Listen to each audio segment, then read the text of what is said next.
And we'll just skip through the objectives of what does the organization seek to achieve in terms of the Constitution. Objective number 1 is to unite all the anti-colonial, anti-imperialist, and anti-racist progressive forces in South Africa to fight for total political, economic, social, spatial, cultural, and knowledge freedom and emancipation. Number 2 is to tirelessly fight for the return of all of South African natural and economic resources to the ownership, control, and benefit for all the people as a whole.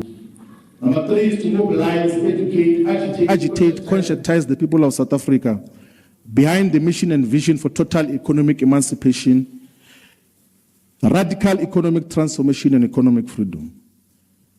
Number 4 is to reclaim all the land and natural resources that were forcefully and violently taken from indigenous people and redistribute it to the people equitably through the instrumentality of democratic state.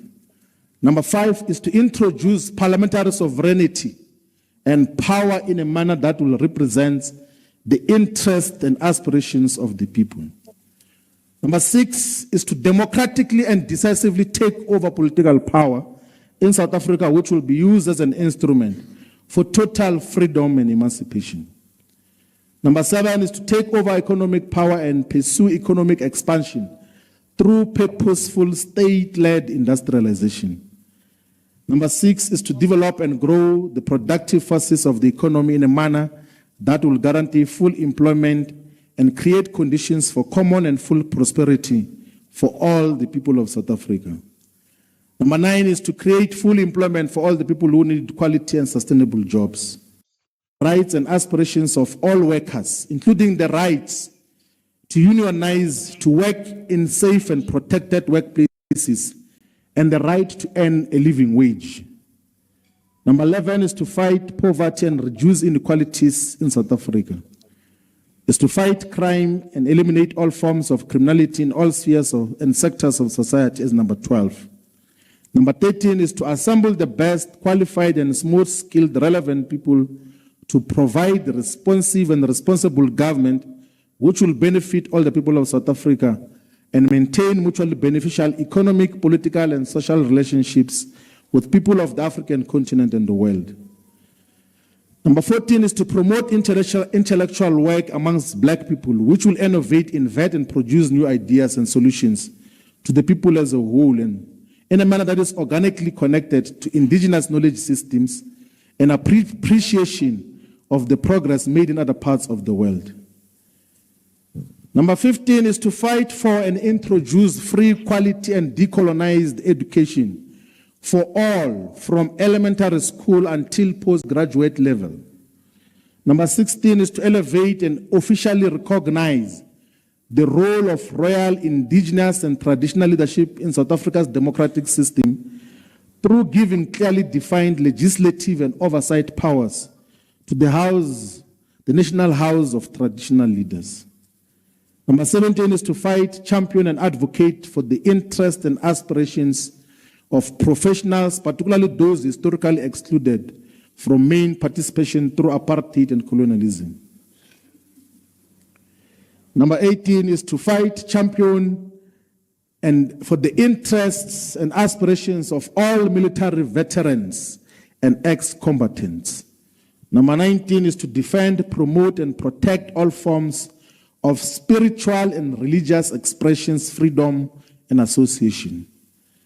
Number 20 is to fight for, promote, and advocate for gender equality in all MKP structures and all spheres of society. Number 21 is to fight all forms and manifestations of gender-based violence and crime against children and people with disabilities. Number 22 is to fight for the cultural and knowledge, ideological relevance and hegemony of all South African cultural and knowledge systems and solutions. Number 23 is to fight for the mainstreaming of sound, traditional, and indigenous healing systems and medicine in a manner that will collaborate with and enhance scientifically proven solutions. Number 24 is to raise the level of political consciousness amongst all people of South Africa and thoroughly engage in the battle of ideas within our country, our continent, and the world. Number 25 is to fight racism wherever it is manifested. Number 26 is to resist any form of collaboration with the racist minority agenda and program. Number 27 is to decolonize South Africa's knowledge systems and laws in a manner that will embrace and uphold decolonized laws and systems against colonial and neo-colonial laws such as the Roman Dutch law and the English law and doctrine which lie at the root of the present so-called common law.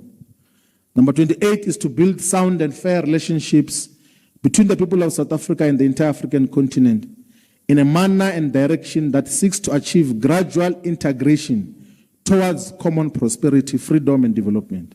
Number 29 is to build sound and fair relationships between the people of South Africa and the global South in a manner and direction that seeks to achieve common prosperity and freedom.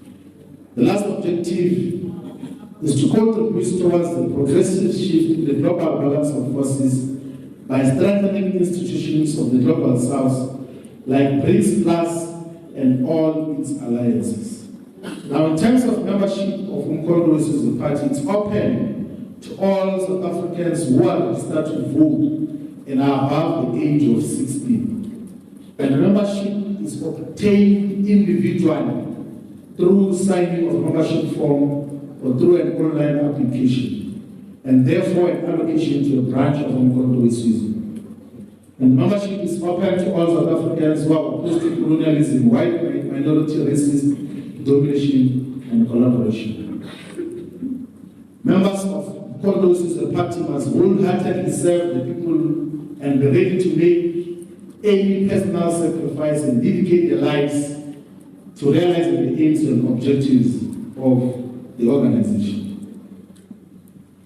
Members of Umkhonto weSizwe Party shall forever owe their allegiance to ordinary members of the working people. No member of Umkhonto weSizwe shall pursue any self-enrichment, personal gain, or privilege at the expense of the people and the organization. All members of Umkhonto weSizwe who join the organization will be placed on a probation period for a period of 24 months after joining, meaning that the membership may be summarily cancelled collectively by the national officials at any point during the probation period. The cancellation of membership will be done against members whom the national officials believe have violated the organizational principles, policies, and principles, or are not aligned with the strategic objectives of the organization. The powers that are envisaged in the cancellation of the membership will always be exercised with the concurrence of the President. That the National High Command has got the right to accept or reject membership of anyone who joins, who seeks to join Umkhonto weSizwe. And members of Umkhonto weSizwe Party are not allowed to join and participate in political activities whose aims and objectives are opposed to the objectives of Umkhonto weSizwe. And save for highly exceptional and strategic circumstances, and with the approval of national officials and the High Command, members of Umkhonto weSizwe Party are not allowed to be members of other political parties, except organizations that are in formal alliance with Umkhonto weSizwe Party. And membership of Umkhonto weSizwe Party will be 20 rand, which will be applicable for 24 months and renewable after 24 months period. And that members who join should pay directly and not be paid for on behalf of the members. And then those who join are going to sign a membership declaration, which is in the Constitution, which amongst other things says that I join Umkhonto weSizwe Party with the full knowledge that in the intervening period, I will be under probation and my membership can be cancelled if I do not move in accordance to the organization.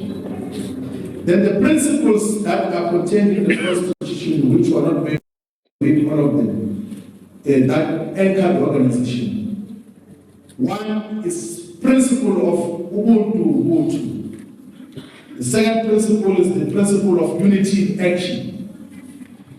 The third principle is the principle of Pan-Africanism, patriotism, and equality. The fourth principle is principle of honesty and respect. The fifth principle and value of the organization is democratic centralism. The sixth principle is mandate, accountability, and reporting. The seventh principle is organic forms of public representation. The eighth principle is discipline and hard work. The ninth principle is knowledgeability and meritocracy. The last 10th principle is class consciousness. We will get time to all of us read through all these principles. But just want to pull up one of the key principles that the President had guided firmly on as to what should be the values of all Umkhonto weSizwe party members. The principle of honesty and respect, that all members of Umkhonto weSizwe party must be honest at all times and must avoid making commitments on things they cannot fulfill. They must necessarily fulfill all the commitments they make to the people. The guiding principle of all Umkhonto weSizwe members and public representatives will be what Amika Cabral says, that hide nothing from the masses of our people, tell no lies, expose lies whenever they are told, claim no easy victims. And the emphasis is that the respect demands that all members of Umkhonto weSizwe party must respectfully raise their political views in and outside the organization and must engage even political opponents with robustness, but through respect. No member of Umkhonto weSizwe party will be allowed to throw insults at anyone, including political opponents, even in instances where they have been insulted or provoked by the opponents. It's one of the principles that is going to guide how the organization is, but that is substantiated in the Constitution. And in terms of the structures and organizational structures of Umkhonto weSizwe party, we are led by the President, who is the Commander General and the President of the organization. And then there will be a structure called Royal House, which is comprised of the kings and queens, the recognized kings and queens, which will be an advisory structure which will interface with the organization through the President and Commander General. And then underneath that, we're going to have a council of traditional and religious leaders.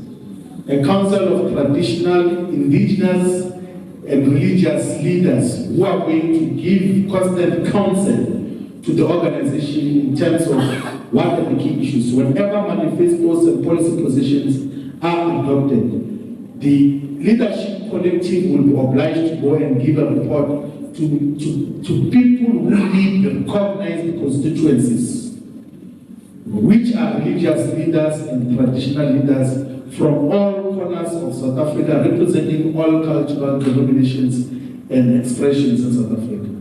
And underneath that, we're going to have the national officials, which is the top 8 of President, Deputy President, Secretary General, Deputy Secretary General, National Chairperson, Deputy National Chairperson, Treasurer General, and National Organizer.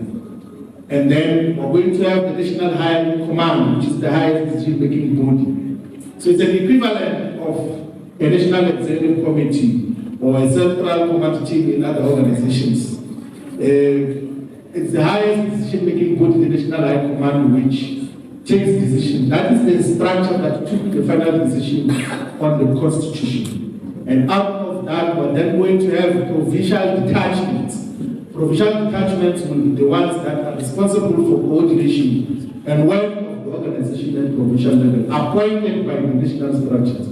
Underneath that, we're going to have regional detachments. Regional detachments are demarcated as the districts, the 54 districts or metropolitan districts, which are 8 in South Africa currently. So it's 54 regional detachments which are going to be leading the structures. And we must highlight that the composition of the provincial detachments will be provincial convener, provincial deputy convener, coordinator, deputy coordinator, organizer, deputy organizer, fundraiser, and deputy fundraiser.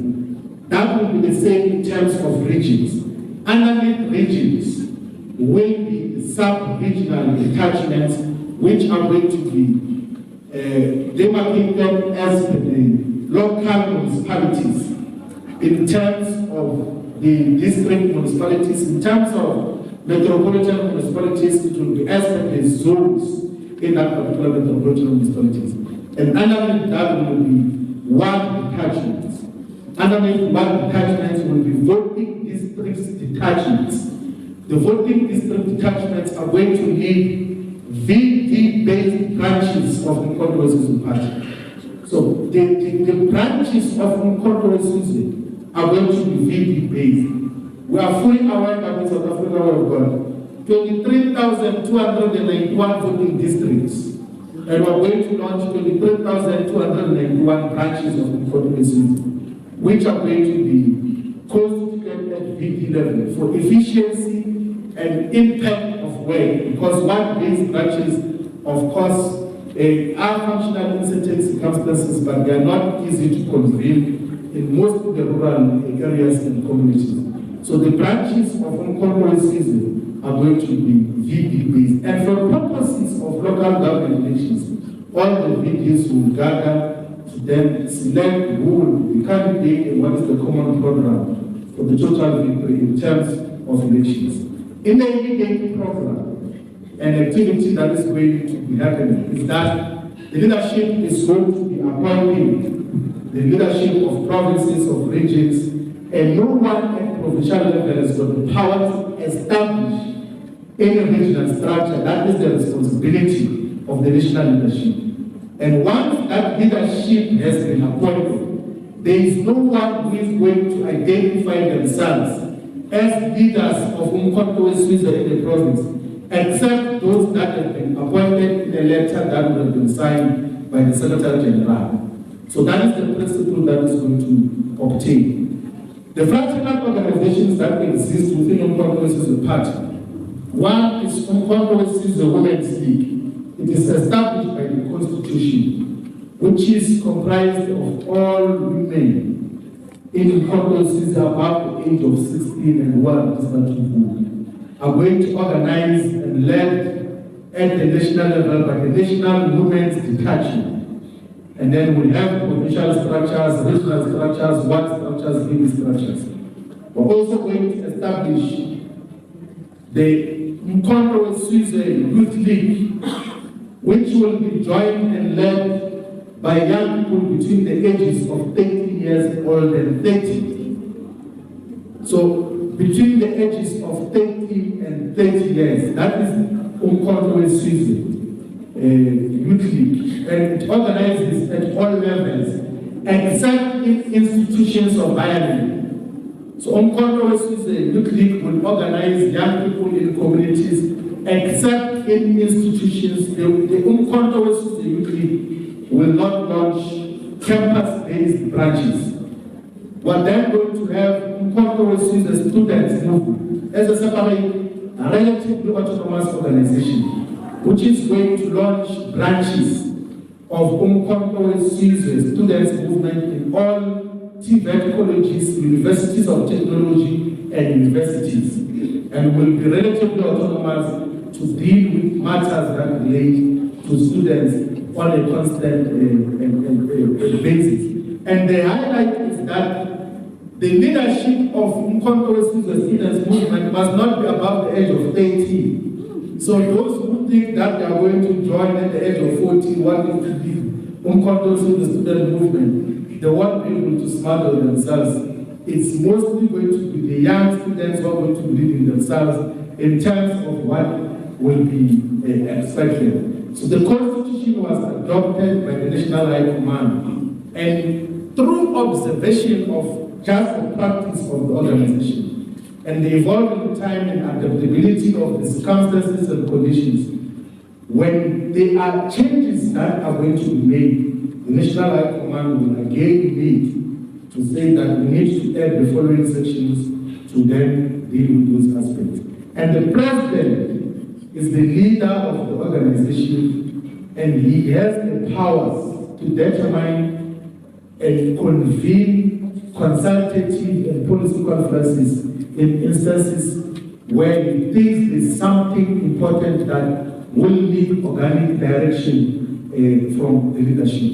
He also has the power to decree practices and decisions that go contrary to the main objectives of the organization. Ladies and gentlemen, the people of South Africa, the constitution of Umkhonto is the party. Thank you very much.